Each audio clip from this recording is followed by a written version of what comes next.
हाँ जी। तो financial accounting का आज थ्योरी डिस्कशन हम लोग कर रहे हैं और ये पार्ट 2 है। पार्ट 1 में मैंने आपको यूनिवर्सिटी एग्ज़ाम का जो लास्ट के 2 साल थे, मेरे ख्याल से 2018 और 2019, वो पेपर हम लोगों ने डिस्कस किए थे। आज के सेशन में हम 2015, 16 और 17 का पेपर डिस्कस करेंगे और एक 2024 में जो पेपर आया हुआ है वो पेपर भी मेरे पास है, तो वो भी हम डिस्कस करेंगे। ठीक है, चलिए तो बढ़ते हैं हम लोग आगे। देखिए ये आपके पास है पहला क्वेश्चन, स्मॉल टाइप में, व्हाट इज कॉस्ट कंसेप्ट। ये बेटा देखो, आपका जो यूनिट 1 है ये उसका है। मैं आपको बताना चाहूंगा कि यूनिट 1 का भी एक अलग से थ्योरी वीडियो है, वो भी आज मैंने ओपन कर रखा है, आप चाहें तो उसको भी देख ले, वो चैप्टर नंबर 1 है पूरा। और इसके अलावा भी आपके जो फाइनेंशियल अकाउंटिंग के बहुत सारे वीडियो जो हैं वो मैंने फ्री ऑफ कॉस्ट जो हैं वो आपके चैनल पर डले हुए हैं, आप चाहे तो वहाँ से देख सकते हैं। So what is the cost concept? So according to this concept, the value of an asset to be determined on the basis of the equation cost, यानी कि जितने में खरीदा है उतने पे ही दिखाना चाहिए, इसको हिस्टोरिकल कॉस्ट भी बोलते हैं हम लोग। हाँ, ये जरूर है कि अगर एसेट्स पर डेप लगता है तो डेप को माइनस करना चाहिए। ठीक है, चलिए what is mean bye Contra balance, ये चैप्टर आपका हट चुका है, पहले एक चैप्टर होता था सेल्फ एंड सेक्शनल बैलेंसिंग, ये उसका question. What is comprehensive insurance, ये कल की वीडियो में डिस्कस हो चुका है, जब सारे ही चीजों के लिए हम एक इंश्योरेंस लेते हैं। Give two problem of the departmental account, दो प्रॉब्लम कौन कौन सी आती हैं, एक तो आती है अपॉर्शनमेंट ऑफ एक्सपेंस, यानी कि कॉमन जो खर्चे हैं उनको बांटने की प्रॉब्लम आती है, और एक आती है जो आपके इंटर डिपार्टमेंट ट्रांसफर होते हैं, ठीक है, उनको रिकॉर्डिंग करना, और अगर आपने प्रॉफिट इंक्लूड करके वहां पर लिया है ट्रांजेक्शन को, तो उस प्रॉफिट को कैंसिल कैसे किया जाए। ठीक है, चलिए रिकॉर्डिंग चालू, आगे बढ़ते हैं हम लोग इसमें। रॉयल्टी, ये सिलेबस में से हटा हुआ है अभी। State the different type of preference share कितने तरह के होते हैं, तो 8 तरह के होते हैं, cumulative, non cumulative, participating, non participating. ठीक है, फिर आएगा कन्वर्टेबल, नॉन कन्वर्टेबल।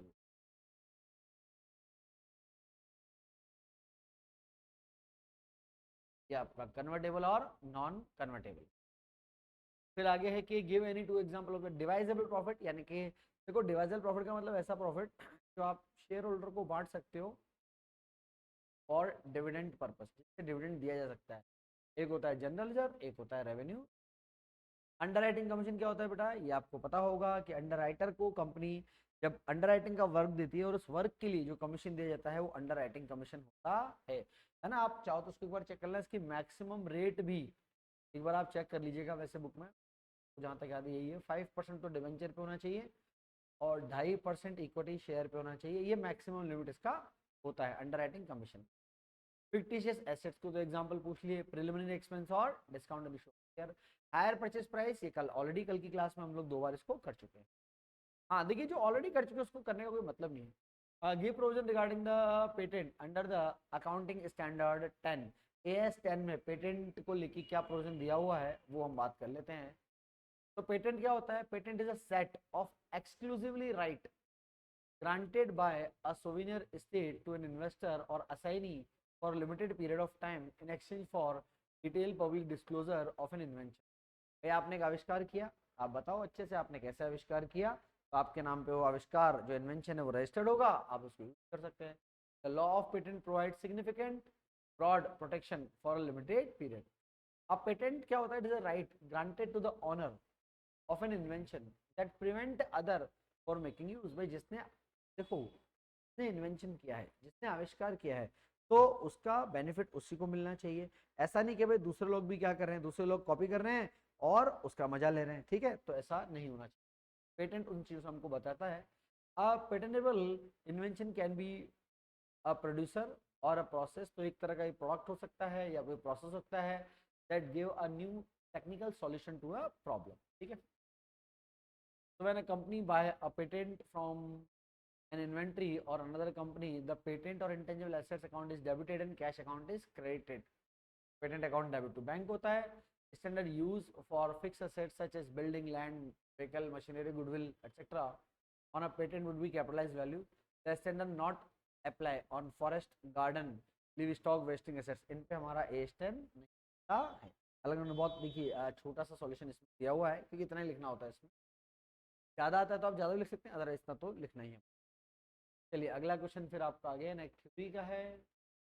थ्योरी की बात हम करते नहीं है, राइटिंग का। तो आप देखो क्या आ गया, दोनों प्रैक्टिकल आ गया आपके, देखो भी प्रैक्टिकल आया आपका, आप गौर फरमाएं। तो इसीलिए मैं बार बार बोल रहा हूँ कि प्रैक्टिकल जरूर करके जाएं। भाई थ्योरी आ जाए तो ठीक है, लेकिन प्रैक्टिकल भी करके तो जाओ भाई। ये भी प्रैक्टिकल, ये आपका थ्योरी, और ये दोनों क्वेश्चन। पहले एक चैप्टर चलता था आपका लीज, कैपिटल लीज और लीज एडजस्टमेंट अकाउंट, ये दोनों कट चुके हैं, पढ़ने की जरूरत नहीं। फिर है डिपार्टमेंटल स्टोर और इसकी क्या इंपॉर्टेंस होती है। So what is a departmental store, and explain the importance of preparing departmental accounts.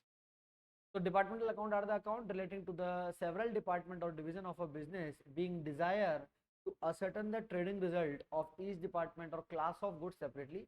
Separate accounts are made for each department, and at the end of the year their separate P&L account are prepared. तो आखिर में सबके अलग अलग account बना दिए जाते हैं। क्या ऑब्जेक्ट होता है, to know the separate profit loss of each department, हर एक डिपार्टमेंट का अलग अलग प्रॉफिट लॉस पता लग जाए। To review the comparative efficiency, पता लग जाए कि कौन डिपार्टमेंट कितना अच्छा काम कर रहा है। To make the policy for the future, उस हिसाब से आप फ्यूचर की पॉलिसी बनाएंगे। Find out the sales of each department, हर एक डिपार्टमेंट कितना माल बेच रहा है। And keep the knowledge of the expense of each department and control thereon if necessary, मुझे पता होना चाहिए हर एक डिपार्टमेंट पे कितना कितना खर्चा आ रहा है, और अगर खर्चा ज़्यादा है तो उस पर कंट्रोल किस तरीके से किया जाएगा। फिर है to award the employ of those department who work efficiently and diligently in contributing to the profit, तो जिस डिपार्टमेंट के लोग अच्छा काम कर रहे हैं उनको रिवॉर्ड देना। चलिए फिर ये आपका प्रैक्टिकल एंड प्रैक्टिकल। चलिए आपसे पूछा व्हाट इज इंटरेस्ट सस्पेंस। अच्छा एक मैं आपको बता दूं, थ्योरी के लिए बहुत ही इंपॉर्टेंट क्वेश्चन है हायर परचेज में से। आप चाहें तो हायर परचेज के बाद एक चैप्टर है इंस्टॉलमेंट पेमेंट, तो हायर परचेज और इंस्टॉलमेंट पेमेंट में क्या डिफरेंस होता है, ये बहुत अच्छे से आप पढ़ के जाइएगा, काफ़ी इंपॉर्टेंट क्वेश्चन है और ये कई बार पूछा हुआ है एग्जाम में। Difference between the hire purchase system and instalment payment system, हाँ ये कई बार पूछा हुआ है। तो देखिए क्या है कि क्वेश्चन भी है ना जो काफ़ी कुछ तो सर्टन क्वेश्चन है जो नॉर्मली पूछ लिए जाते हैं। चलिए अगला है what is the interest suspense account and how is it is prepare. देखो क्या होता है बेटा, जो आपका इंस्टॉलमेंट पेमेंट मेथड है वहां पर होता है कि हम क्या करते हैं, जो पूरा इंटरेस्ट होता है, जैसे मान लो आपने एसेट्स खरीदी और आप 5 साल में पेमेंट देंगे, तो पहले पूरा 5 साल का इंटरेस्ट कौन से अकाउंट में डाल दिया जाता है, इंटरेस्ट सस्पेंस अकाउंट में डाल दिया जाता है पूरा का पूरा, और फिर एक एक साल का इंटरेस्ट इंटरेस्ट सस्पेंस में से निकाल के और इंटरेस्ट अकाउंट में ट्रांसफर किया जाएगा। So in the installment payment system, installment value of the goods is more than the cash cost, तो हमको ही पता है कैश प्राइस कम होगा और देना ज़्यादा पड़ेगा। तो जो एक्सेस अमाउंट होता है of the total interest which is paid during the period of contract, this amount of interest is written in the interest suspense account at the time of sale agreement. Purchaser debit the interest suspense account with the total interest and vendor credit interest suspense account with the same amount, के लिए खर्चा है वो debit करता है वैसे। when the installment become due, amount of interest included in the installment is transfer from interest suspense to the, जो आपको बोल रहा था पहले पूरा पैसा इंटरेस्ट में और फिर इंटरेस्ट सस्पेंस से इंटरेस्ट अकाउंट, ठीक है। तो कोई एंट्रीज भी आपको दी हुई है, सिर्फ अच्छा नहीं है, साफ नहीं है, जिसने बनाया उसको पता होगा ये, चलिए कोई बात नहीं।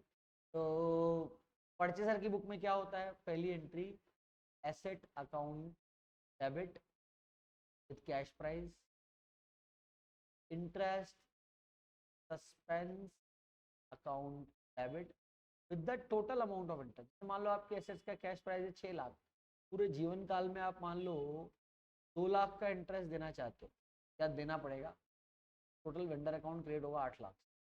अब मान लो 2 लाख का टोटल इंटरेस्ट है, उसमें पहली इंस्टॉलमेंट पे इंटरेस्ट आ रहा है फॉर एग्जांपल 70,000, तो जैसे ही पहली इंस्टॉलमेंट आएगी हमारी एंट्री होगी interest account debit to interest suspense से 70,000 से।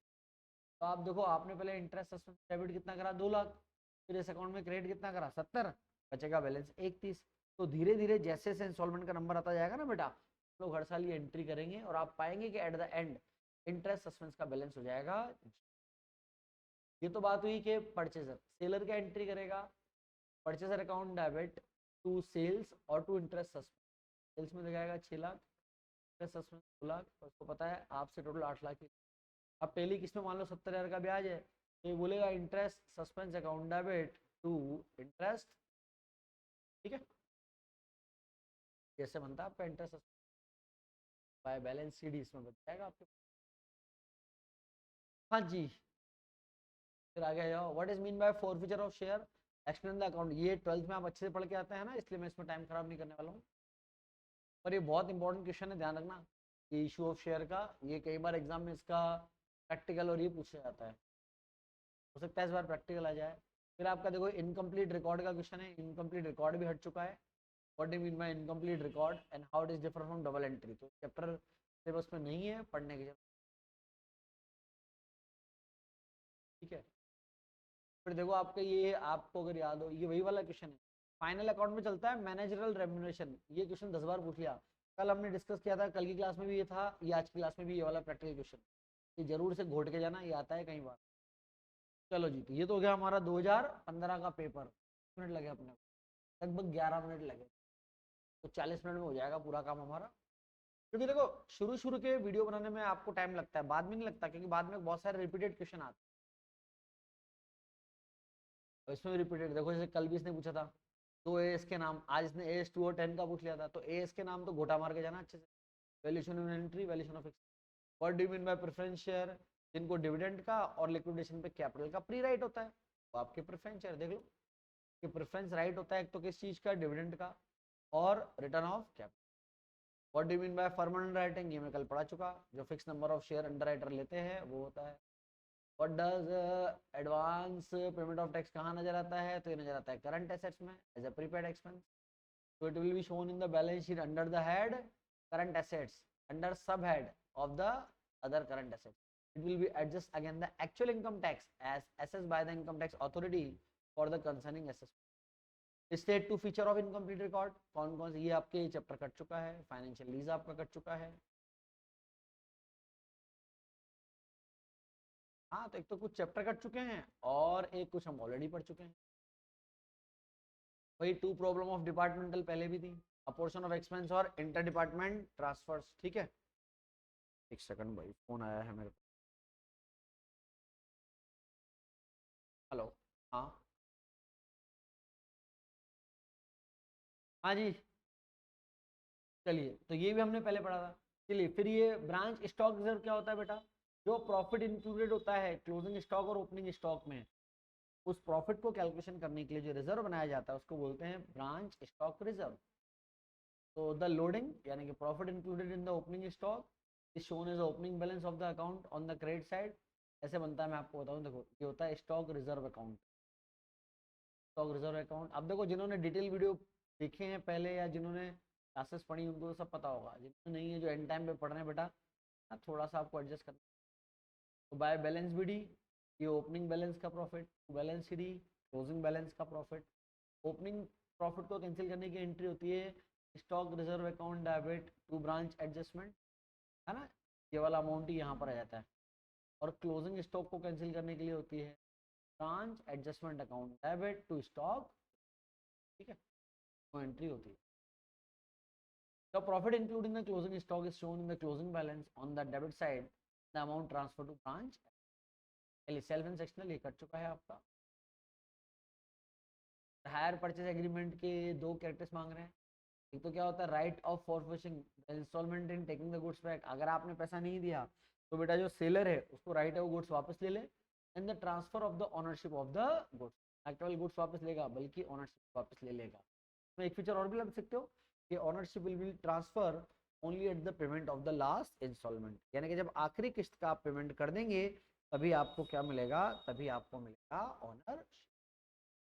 चलिए, फिर आपका है section B, what is the meaning of revenue as per AS 9। देखिए, रेवेन्यू का मतलब होता है सेल्स, हम सेल्स को कैसे रिकॉर्ड करें ये हमें दिया जाता है किसमें, एएस 9 में। तो मेन ये होता है कि जब सेलर बायर को जो भी गुड्स या एसेट ट्रांसफर कर रहा है उस एसेट्स का रिस्क एंड रिवॉर्ड अगर ट्रांसफर कर दिया है तो सेलर को ये राइट है कि वो इसको अपनी बुक्स में as a revenue as a sale record कर सकता है। ये तो बात आती है गुड्स और सर्विसेज। अगर आप बात करें, देखो कि अगर आप पैसे ब्याज पे देते हो तो इंटरेस्ट की कमाई को कब रिकॉर्ड करना चाहिए, वो होता है एज पर कॉन्ट्रैक्ट या एग्रीमेंट के अकॉर्डिंग, यानी कि ड्यू डेट पर आप रिकॉर्ड करें। अगर आपको डिविडेंड या शेयर से कमाई है तो जिस दिन कंपनी डिविडेंड डिक्लेयर करती है उस दिन आपको डिविडेंड की कमाई को रिकॉर्ड कर लेना चाहिए। चलो पढ़ते हैं इसमें। तो रेवेन्यू क्या है? It is the gross inflow of the cash receivable and other consideration arising in the course of ordinary activity of the enterprises from the sale of goods, from the rendering of services or from the use of the charge made to customer or client for the goods supplied and services rendered to them and by the charge। ये एक ही चीज बार बार लिख रहा है। कुल मिला के या तो आप गुड्स बेच रहे हो या सर्विसेज दे रहे हो या आपके रिसोर्सेज, जैसे आपका पैसा और कोई यूज कर रहा है, या मान लो आप गाड़ी किराए पे देते हो तो आपकी टैक्सी और कोई यूज कर रहा है उसके बदले में पैसे दे रहा है, तो उनका पैसा होता है। In an agency agreement the revenue is the amount of commission. मान लो आप कोई एजेंट हैं, आप एजेंसी का काम कर रहे हैं, तो सिर्फ आपका कमीशन आपके लिए रेवेन्यू है बेटा। मान लो आप किसी कंपनी का माल बेचते हो, आपने उसका साल में 1 करोड़ माल बेचा और आपको 5% कमीशन मिलता है, तो 1 करोड़ का 5% यानी कि 5 लाख आपको कमीशन मिलेगा। तो एज ए कमीशन एजेंट आपका कमीशन कितना है? मात्र 5 लाख का है। 1 करोड़ तो आपका नहीं, 1 करोड़ उसका है जो आपका मेन मालिक होता है ना, एजेंट का नहीं होता। Not the loss in completed service contract method is the method of accounting which recognize the revenue in the statement of P&L only when the rendering of services under a contract is completely और substantially complete। ये क्या बोलना चाह रहा है, देखिए मैं आपको बताता हूँ। मान के चलिए कि आपके पास कोई सर्विस कॉन्ट्रैक्ट है, ठीक है। मान लो आपको लोन लेना था, आप एक सीए के पास गए, उसको बोला कि सर लोन कराना है, उसने कहा ठीक है सर मैं लोन करा दूंगा पर बहुत सारे काम करने पड़ते हैं इसमें। उसमें बोले पहले आपका फाइनल अकाउंट है ना, जो फाइनेंशियल स्टेटमेंट होता है उसका मुझे ऑडिट करना पड़ेगा, आपकी प्रॉपर्टी के वैल्यूएशन कराने पड़ेंगे, है ना, और बहुत सारी फीसेस देने पड़ेंगी और उसके बाद आपका लोन सेंक्शन हो जाएगा। तो आपने कहा ठीक है सर मैं दे दूंगा पर ये सारा काम आप मेरे को करके दो कंप्लीट। तब जाके आपको, आप मैंने बोला फॉर एग्जाम्पल कि भाई ये पूरा काम करने के 30,000 लगेंगे, तो वो सीए को 30,000 रुपये तब मिलेंगे जब वो पूरा काम ही करके दे। ठीक है, तो अगर कोई काम अलग अलग टुकड़ों में होना है बेटा, तो जब तक वो पूरा कंप्लीट नहीं हो जाता, ठीक है, तब तक मिलने वाली जो इनकम है उसे आप इनकम रिकॉर्ड नहीं करें। ठीक है, चलिए आगे बढ़ते हैं हम लोग।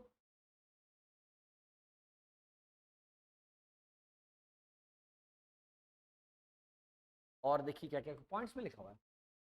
फिर एक होता है कि proportionate completion method is a method of accounting which recognise revenue in the statement of P and L proportionately with the degree of completion of service under a contract. देखो जैसे मैं बताऊं, मैंने आपको बोला कि आप सीए के पास गए, उसने आपको बताया कि भैया लोन लेने के लिए पहले तो सर मैं आपके जो फाइनल अकाउंट है उनका ऑडिट करूंगा, उसके लगेंगे 10,000। फिर बोले सर मैं आपका जो प्रॉपर्टी है उसका वैल्यूएशन कराऊंगा, उसके लगेंगे 6,000। ठीक है, फिर उसके बाद मैं सारे आपके डॉक्यूमेंट वगैरह बनाऊंगा, है ना, नोटरी से काम वाम कराऊंगा, एडवोकेट को फीस दूंगा, उसके लगेंगे 4,000। और ये सब कुछ करने के बाद आपका पूरा काम हो जाएगा और आपका लोन पास हो जाना चाहिए। ठीक है भाई। अब फॉर एग्जाम्पल सीए ने आपका ऑडिट कर दिया, है ना, तो अब आप बात समझिए, उसने आपको बोला कि सर मैं सारे काम आपको करके देता हूँ, जैसे से काम होते हैं मुझे पैसे देते जाना, ये सब काम आप कर दोगे तो आपका बैंक का लोन सेंक्शन हो जाएगा। आपने कहा ठीक है। मान लो उसने ऑडिट करा, उसके बाद आपने उसको मना कर दिया कि यार आगे का काम मत करो, मेरे को लोन की जरूरत नहीं है, तो आप समझिए प्रोपोर्शनेट है, वो आपसे कितने पैसे लेगा? 4 रुपये लेगा। अगर आपने इस स्टेप पे रोक दिया तो 10 और 6 16 लेगा। और आपने सब कुछ होने के बाद, जैसे आप जग रहे हो अब, है ना, एग्जाम आ गया और आप अब पढ़ रहे हो, तो सब कुछ होने के बाद आप गए तो पूरे 20,000 देने पड़े। तो प्रोपोर्शनेट कॉन्ट्रैक्ट सर्विस में होता है बेटा, जैसे जैसे आपकी सर्विस पूरी होती जाएगी वैसे वैसे आप अपनी इनकम को रिकॉर्ड कर सकते हैं। चलिए अगला है realise gain resulting from the disposal of or unrealized gain resulting from the holding of the non current assets, that means appreciation in the value of the fixed assets। ठीक है, ये बोला है, ध्यान रखो, example of the item not included in the definition of the revenue, है ना, समझे आप? सॉरी, इसका मीनिंग समझिए। इसका मीनिंग ये है कि जैसे आपकी बिल्डिंग थी 50 लाख की थी, आपने रिवोल्यूशन करा 54 लाख रुपए हो गया, तो 4 लाख का प्रॉफिट है, ये अनरियलाइज प्रॉफिट है, वसूल थोड़ी ना हुआ, ये रेवेन्यू नहीं माना जाएगा। Unrealise holding gain from the change in the value of the current assets, बैठे बैठे आपका स्टॉक का वैल्यू बढ़ गया, तो आपको फायदा हो रहा है वो रेवेन्यू नहीं माना जाएगा। रियलाइज और unrealise gain resulting from the change in the foreign currency financial statement. आप कोई फॉरेन करेंसी में डील करते हैं, लोन लेते हैं, लोन देते हैं, और डॉलर और रुपीज ऊपर नीचे होने की वजह से आपको प्रॉफिट हो गया तो वो भी रेवेन्यू नहीं आता। Realise gain resulting from the discharge of the obligation less than the carrying amount. मान लो आपको क्रेडिटर को 10 लाख देने थे, आपने 8 लाख में सेटलमेंट कर दिया, 2 लाख का फायदा हुआ, लेकिन ये रेवेन्यू नहीं है, कम है, ये तो पीएनएल के क्रेडिट में जाएगा। Unrealise gain resulting from the restatement of the carrying amount of the obligation. मान लो कोई बैंक लोन था 5 लाख का था, सेटलमेंट करके बैंक ने बोल दिया ठीक है 4 लाख दे देना 6 महीने बाद, तो आपको 1 लाख का फायदा हो गया यहाँ पे। ये सारे पॉइंट रेवेन्यू की डेफिनेशन कवर नहीं है। चलो फिर आपका न्यूमेरिक, देखो न्यूमेरिक की वीडियो मैंने बहुत सारे डाल रखे हैं, तो बोलूँगा आपको न्यूमेरिक जरूर जरूर से देख के जाए। चलो भैया, फिर आपके पास है how the profit and loss prior to the incorporation is treated in the books of the company. देखो ये चैप्टर जब आप पढ़ोगे ना इस साल बहुत ही इंपॉर्टेंट है, प्री एंड पोस्ट का क्वेश्चन आ जाए तो कोई बहुत बड़ी बात नहीं है। मैं वीडियो के एंड में, चलो एंड में भी क्या, मैं तो आपको ही बता देता हूँ, मस्त रहो। अगर मैं बात करूँ इस साल के इंपॉर्टेंट चैप्टर, तो क्वेश्चन एक तो आना चाहिए, प्रैक्टिकल की बात कर रहा हूँ मैं, एक तो आना चाहिए किसमें, टू ऑफ शेयर्स में से आना चाहिए, और नंबर 2 एक आपका क्वेश्चन डिपार्टमेंटल में से आना, ब्रांच में से तो थ्योरी आना चाहिए, लास्ट ईयर भी अनुमान यही था, वैसे तो मैंने धोखा दे दिया इन्होंने। फिर तीसरा हायर परचेज में से क्वेश्चन आना चाहिए आपका, स्मॉल वैल्यू गुड्स का क्वेश्चन आना चाहिए, काफ़ी अच्छे चांसेस उसके, ठीक है। नंबर 4 इंश्योरेंस क्लेम में से आपका क्वेश्चन आ जाना चाहिए, वो भी कौन सा, कॉन्सिक्वेंटल इंश्योरेंस में से ये क्वेश्चन आपका आना चाहिए, ठीक है। और एक भगवान भला करे तुम्हारा, तो अंडर राइटिंग है ना, या प्री पोस्ट में जो आखिरी के 2-3 क्वेश्चन है वो अंडर राइटिंग के 2-3 क्वेश्चन, और एक वो फाइनल अकाउंट का जो मैनेजर रेम्यूनरेशन वाला क्वेश्चन है, इसमें से मुझे लगता है कि आपका 80 नंबर का पेपर आ जाना चाहिए, ठीक है। ऐसा होना चाहिए, होता नहीं होता मुझे पता नहीं है, ये सिर्फ एक गैस वर्क है और कुछ भी नहीं। चलिए आगे बढ़ते हैं हम लोग। तो देखिए इसमें क्या होता है कि आपको इस चैप्टर में पूरा साल भर का जो है P&L अकाउंट मिलता है, उसको आप 2 पार्ट में डिवाइड कर लेते हैं, क्योंकि जिस दिन आपने वो कंपनी खरीदी, मान लीजिए आपने कोई चलती हुई कंपनी खरीदी, कब खरीदी भैया आपने, 1 अगस्त को खरीदी, रनिंग कंपनी थी, तो आप क्या करोगे, पूरा साल का मतलब हो गया कि भैया 1 अप्रैल से लेके 31 मार्च, ये होता है पूरा साल। तो हम क्या करते हैं, जिस दिन हमने कंपनी खरीदी के पहले वाले टाइम पीरियड को तो बोलते हैं प्री, और बाद वाले टाइम पीरियड को बोलते हैं पोस्ट। तो अप्रैल मई जून जुलाई 4 महीने प्री में, 8 महीने, टाइम रेशो कितना हो गया, 1:2 हो गया। तो पूरा P&L जो है वो 2 कॉलम में बढ़ जाएगा, प्री और पोस्ट पीरियड में, और फिर उसमें खर्चे बांटने होते हैं, कुछ खर्चे टाइम रेशो में जाते हैं, कुछ खर्चे सेल्स रेशो में जाते हैं, और कुछ खर्चे जो है वो सीधा सीधा पोस्ट में जाएंगे, ठीक है। हाँ, अगर आपने वीडियो देख रखे हैं तो नहीं आएगी आपको दिक्कत, चैनल पे डले हुए बेटा सब देख सकते हैं। फिर आपसे पूछ लिया what do you mean by average clause, explain with the example. देखो कल भी हमने बात करी थी, एक तो देखो होता है इंश्योरेबल अमाउंट, या इसको हम लोग बोलते हैं पॉलिसी टू बी टेकन, भाई आपको कितने की पॉलिसी लेनी चाहिए, और एक होता है एक्चुअल पॉलिसी, कि आपने पॉलिसी कितने की ली है। तो जब हमारा पॉलिसी टू बी टेकन ज़्यादा है, मान लो आपको पॉलिसी लेनी चाहिए 5 लाख की, लेकिन आपने पॉलिसी कितने की ली है, 4 लाख की, तो इसका मतलब आपने कम कराया है इंश्योरेंस, तो इंश्योरेंस कम कराया ना, तो आपको क्लेम भी कम ही मिलेगा, है ना। इसमें फॉर्मूला लगता है average clause,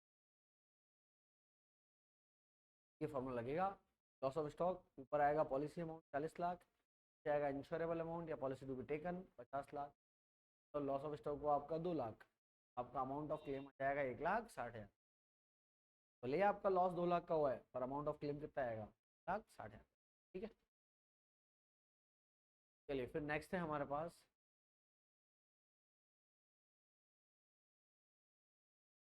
what do you understand by the inter bank inter branch. देखो दो ब्रांचेस के बीच में जितने ट्रांजेक्शन होते हैं उनको हम लोग बोलते हैं इंटर ब्रांच ट्रांजेक्शन, ठीक है। या इवन जो हेड ऑफिस और ब्रांच के बीच में भी हो रहे हैं आपके इंटर ब्रांच, तो फिर वही होते हैं आपके पास, when transaction are done between the 2 और more branches, at head office are called inter department transaction.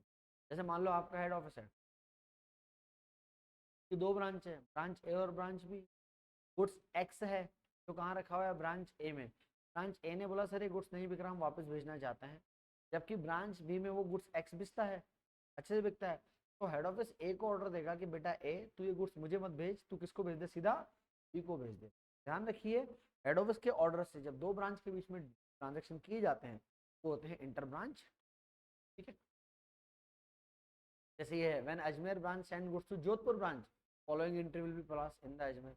अब अजमेर ब्रांच ने, जैसे ही अजमेर मान लो और ये जोधपुर है, तो ए ने गुड्स तो किसको दिया, बी को, लेकिन वो बोलेगा कि मैंने तो किसको दिया है, हेड ऑफिस को। ऐसे ही बी के पास गुड्स आया कहाँ से है, ए से, लेकिन वो ये बोलेगा कि मेरे पास गुड्स कहाँ से आया है, हेड ऑफिस से। तो हेड ऑफिस के कहने पे ट्रांजेक्शन डायरेक्ट होते हैं, लेकिन आप ये मान के चलेंगे कि ट्रांजेक्शन ब्रांच ने किसके साथ किए हैं, हेड ऑफिस के साथ किए। तो अजमेर वाला तो क्या बोलेगा कि head office to goods receive from HO, तो उनको गुड्स दे दिया। और जोधपुर क्या बोलेगा कि हमें गुड्स कहाँ से मिला, एचओ से, तो goods receive from HO to ये। और जबकि हेड ऑफिस क्या एंट्री करेगा, पैसा जहाँ से लेना है जोधपुर अकाउंट डेबिट, और जिसको देना है अजमेर, तो Jodhpur account debit to Ajmer. इस तरह से होते हैं आपके इंटर ब्रांच ट्रांजेक्शन। देखो बेटा मैं क्योंकि टाइम कम है, समय की कमी है, मेरी भी मजबूरियां हैं, इसलिए मुझे ये बहुत शॉर्ट शॉर्ट में बनाना पड़ रहा है। अगर आपको वाकई देखिए पढ़ने का शौक है कि आप अच्छे से पढ़ना चाहते हैं, तो या तो आप रेगुलर वीडियोस देख लिया कीजिए। उसमें देखो कोई भी आप बात को समझिए, आपको अगर कोई भी चैप्टर का बढ़िया समझना है ना, तो देखो यार नॉर्मल सी बात है कि जहाँ एक चैप्टर को पढ़ाने में 3 से 4 घंटे लगते हैं, हम लोग कोशिश कर रहे हैं कि 1.5-2 घंटे में सारा थ्योरी खत्म हो जाए। तो आप बात समझ सकते हैं कि मैं कितना ही बढ़िया क्यों नहीं पढ़ा लूँ, या मैं कितना अच्छा क्यों नहीं समझा दूँ। जो मजा रेगुलर क्लास में होता है ना, वो यहाँ पे नहीं होता। ये आप ध्यान रखिए। ये तो ठीक है, थोड़ा सा आपका हेल्प हो जाए, गाइडेंस मिल जाए, सिर्फ इतना काम हम लोग कर रहे हैं। तो अगर आप हाँ इस तरह से गड़बड़ नहीं चाहते हैं तो अगली बार से रेगुलर क्लास को आप पढ़िए। चलो भैया, आगे स्टॉक रिजर्व, तो उसकी एंट्री होती है P and L, general reserve account, general P and L account debit to stock reserve. ये चैप्टर कट चुका है, 10वां करना है। फिर आपसे पूछा गया, देखो what do you understand by the instalment payment system, give any two characters. तो इंस्टॉलमेंट में क्या होता है ये भी हायर परचेस की तरह ही है, पर इसमें ध्यान रखिए, इसमें ओनरशिप आपको तभी मिल जाती है जब आप कॉन्ट्रैक्ट करते हैं और इनिशियल पेमेंट देते हैं, तभी ओनरशिप मिल जाती है।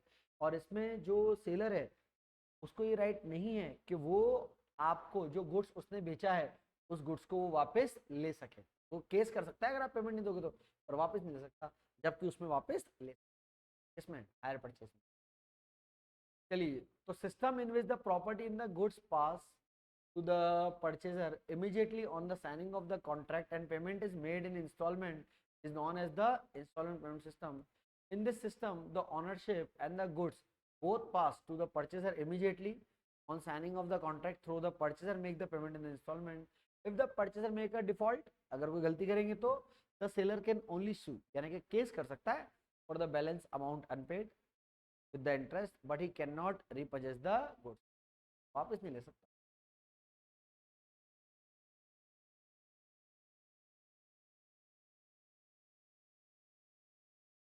और क्या क्या फीचर है देखिए, थोड़ा सा लाइट शेड दिख रहा होगा तो आप सुन लीजिए आराम से। In this system the price of the goods is not paid sum but paid in the periodical instalment. Fix instalment होते हैं उसमें देते हैं। Selling price of the goods is determined by adding interest in the cost price. Cost में आप अपना profit जोड़ लें, सेलिंग प्राइस आ जाएगा। Amount of instalment and its periodicity is decided by at the time of contract. जब contract करते हैं तब हम लोग डिसाइड करते हैं। डिलीवरी ऑफ द गुड्स और ओनरशिप दोनों ही ट्रांसफर हो जाती है परचेस को जब एग्रीमेंट बनता है।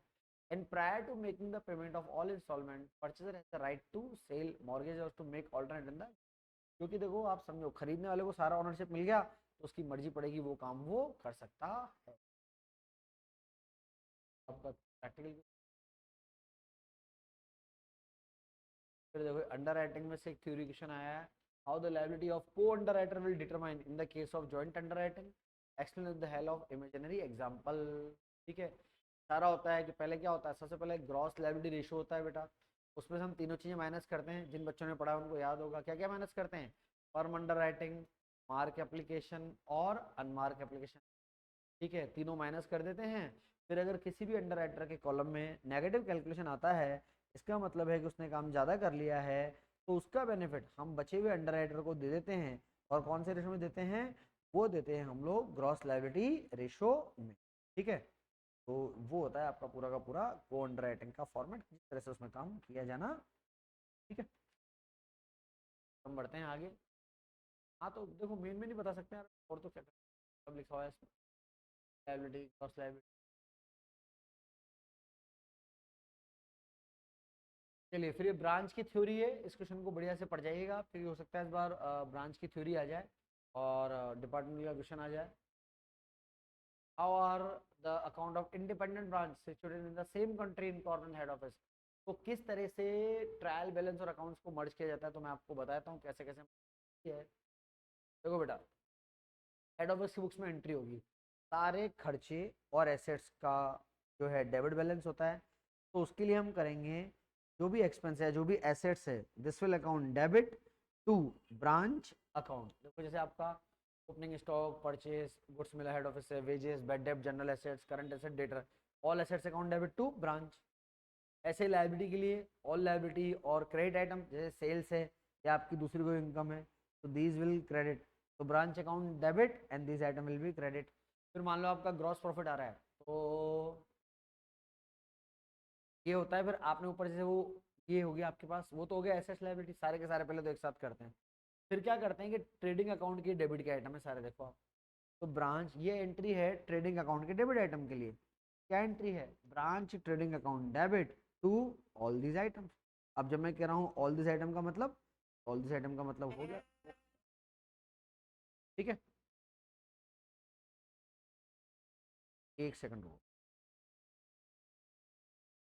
हाँ जी, तो ये हो गया ट्रेडिंग अकाउंट के डेबिट के लिए, branch trading to all items. Credit जैसे सेल्स और क्लोजिंग स्टॉक के लिए हो जाएगा, sales and closing stock account debit to trading. ठीक है, क्लोजिंग स्टॉक नहीं लिखा है इसने, पर वो भी होता है।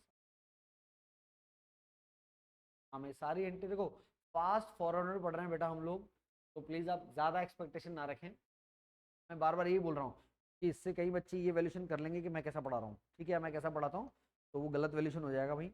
आप रेगुलर क्लास में पढ़ो तो आपको समझ में आएगा कि हम लोग कैसे पढ़ाते हैं और कैसे नहीं पढ़ाते हैं। ठीक है, चलिए। तो फिर अगला जीपी के लिए branch trading to branch P and L, फिर लॉस है तो ब्रांच पी टू ब्रांच। फिर देखो जो पी एंडल के डेबिट आइटम है, यानी कि सारे के सारे इनडायरेक्ट एक्सपेंस के लिए एंट्री होती है branch P and L account debit to expense. Net profit होगा तो branch P and L to P and L account, और फिर फाइनल प्रॉफिट होगा तो P and L account debit to branch. ठीक है, तो पहला मेथड ही आप सीख लो। चलिए ये कंप्लीट हुआ हमारा 2016 वाला पेपर। अब फटाफट से हम लोग 2017 वाला जो पेपर है उसमें देखो भाई, व्हाट इज डीमेट अकाउंट, ये ऑलरेडी फर्स्ट क्लास में डिस्कस हो चुका है, जिसमें हमारे शेयर्स होते हैं। तो demat account enable an investor to hold security in the electronic format from a physical format is called dematerialisation. दोनों एस के नाम पूछ लिए, 3 और 4 के, कैश फ्लो स्टेटमेंट और contingency in event occurring after the balance sheet. Explain the meaning of purchase of business, किसी बिजनेस को खरीदना ही होता है। Contingent liability which may be और मे नॉट बी, यानी कि जो हो भी सकती है और नहीं भी हो सकती है, डिपेंड्स ऑन वन और मोर फ्यूचर अनसर्टन इवेंट।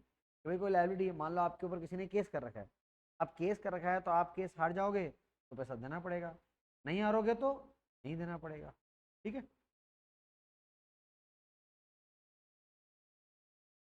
फिर आगे एग्जाम्पल पूछे आपसे, claim against the company not acknowledges that. तो आपकी कंपनी के ऊपर केस तो चल रहा है पर आप अभी तक उसको एक्सेप्ट नहीं कर रहे हैं, तो ठीक है भाई, नहीं कर रहे हैं तो फिर नहीं होगा। ठीक है, फिर आगे कोई गारंटी आपने किसी की दी है और वो बैंकरप्ट हो गया, पीआर डिस्काउंट कराया, अनकॉल्ड लायबिलिटी ऑन शेयर, आपने कोई शेयर वगैरह खरीदे तो उन शेयर पे अभी तक कंपनी ने पैसे नहीं मांगे हैं। अब फ्यूचर में कब मांगे वो हमें नहीं पता है, पर अभी तो नहीं मांगे। चलिए फिर बढ़ते हैं हम लोग आगे नेक्स्ट।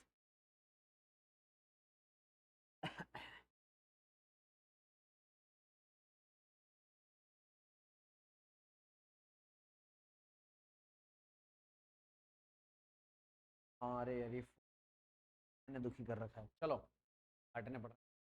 फिर नेट इन्वेस्टमेंट ये आपका हट चुका है अब, ठीक है, तो उसको पढ़ने की जरूरत नहीं। लीज अकाउंटिंग का क्वेश्चन है बताइए, पहले चलता था लीज अकाउंटिंग में। अब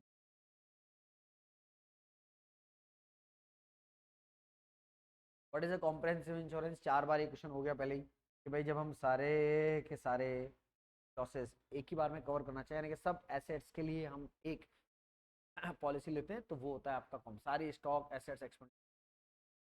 डेटर्स मेथड में क्या होता है, सिर्फ ब्रांच अकाउंट बनता है इसमें बेटा, regarding branch debtor is head office,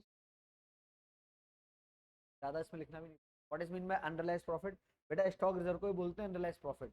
तो जब एक डिपार्टमेंट से दूसरे डिपार्टमेंट में माल जाता है और वो किस पे जाता है, वो जाता है सेलिंग प्राइस पे, है ना, तो जितना प्रॉफिट आपने कमाया है सामने वाले से, वो आपको कैंसिल करना।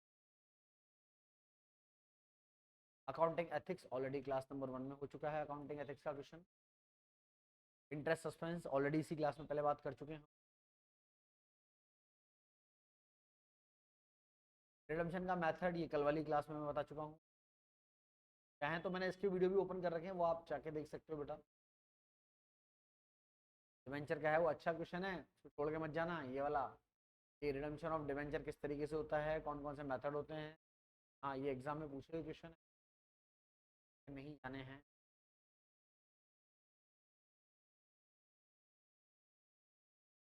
ये भी कल हमने पढ़ा था, व्हाट इज मैनेजल रेम्यूनरेशन, है ना, कल आपको अगर याद हो तो मैंने इसकी लिमिट बताई थी, ये भी बताया था कि लॉस मेकिंग कंपनी किस तरीके से अपना दे सकते हैं। यहाँ पे लिखिए 11, 15, 10, 5, कल वाली अगर आप वीडियो देखेंगे तो आपको याद आ जाएगा।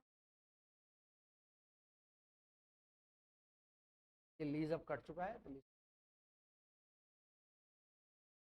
फिर आपके कुछ ये देखो ब्रांच की थ्योरी पूछी है इसने, 2 आइटम पे नोट पूछ लिया कि गुड्स इन ट्रांजिट क्या होता है। देखो बेटा गुड्स इन ट्रांजिट का मतलब ये होता है कि हेड ऑफिस ने माल भेज दिया लेकिन ब्रांच को अभी तक माल नहीं मिला, तो उसको क्या बोलते हैं, उसको बोलते हैं गुड्स इन ट्रांजिट। और डेप्रेशन और ब्रांच फिक्स नॉर्मल है, जो टाइप अगर आप लगाते हो।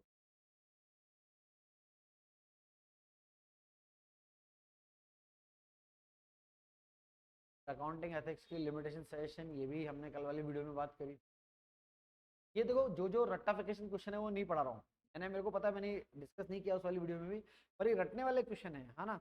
मैं सिर्फ कोशिश कर रहा हूँ वो क्वेश्चन आपको पढ़ा दूँ जिनको आप अगर खुद पढ़ें तो आपको दिक्कत आए पढ़ने में, तो वो मैं कोशिश कर रहा हूँ कम से कम टाइम में कैसे हो। ये भी कल कराया था, बोनस शेयर कहाँ कहाँ से आप दे सकते हो, बोनस शेयर की क्या एंट्रीज होती हैं,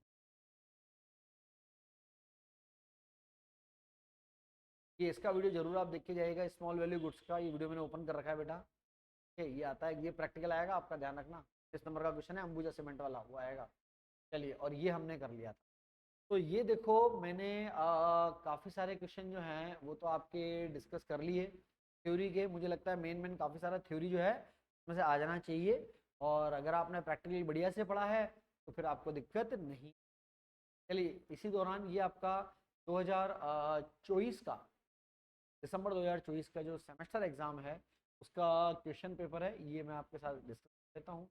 right the name of the four accounting policy, ठीक है, give general entry for the own debenture, what is the maximum rate of underwriting commission, है ना, जो मैंने भी आपको इसी क्लास में बताया, 5% और 2.5%। फिर ये आपका अगर कंपनी में कितना मैनरेशन दोगे, अगर 2 होल टाइम डायरेक्टर है और 1 मैनेजिंग डायरेक्टर है, तो होल टाइम डायरेक्टर और एक तो 10% ही आएगा, पार्ट टाइम को 1 मिल जाएगा, अगर पार्ट टाइम भी होगा तो इसमें 10 ही आएगा। शॉर्ट सेल क्या होती है, ये आप इंश्योरेंस क्लेम में पढ़ते हैं कि जो आपकी एस्टिमेटेड सेल होती है ना, और जो एक्चुअल में इस बार आपने सेल करी है इंटरप्शन पीरियड में, का जो गैप होता है वो होता है शॉर्ट सेल। प्रैक्टिकल क्वेश्चन है। इंटरप्राइजेशन अभी हमने पढ़े इसी क्लास में ये प्रैक्टिकल, और give any to goal of the ethics. फिर आपके पास है what consider necessary in giving the selection of accounting policy, give requirement, ये जो मैंने बोल रहा हूँ थ्योरी का वीडियो नंबर 1 डाल रखा है वहाँ पर।